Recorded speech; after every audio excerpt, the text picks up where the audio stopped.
طبعا هواية اكو ناس ما عندها مصداقية بالكلام، بالوعود يعني ماكو مصداقية. مثلا خابره واحد قال له ايه هسه جيك، ساعة ساعتين يوم يومين ما اكو. ليش يغلس؟ ما عنده مصداقية بالكلام. لا انت ما عندك مصداقية بالكلام مو قد هي لا تعطي حجاي للناس. خوش حكي. انت مثلا واحد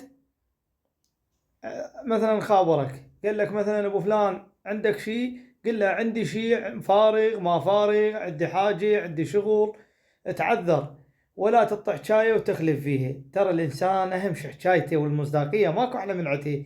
وهواي أكو بعض ناس ما عندها كل مصداقية والله العظيم، وحتى كذب يكذبون. هسه جيك بعد شوية ساعة 5 دقائق هو كذاب. ليش تكذب تخلي أنت ما عندك مصداقية والناس تملك وتكرهك من هاي تصرفاتك؟ أنت مشغول قل له مشغول، بعد علي من هسه جيك وبعد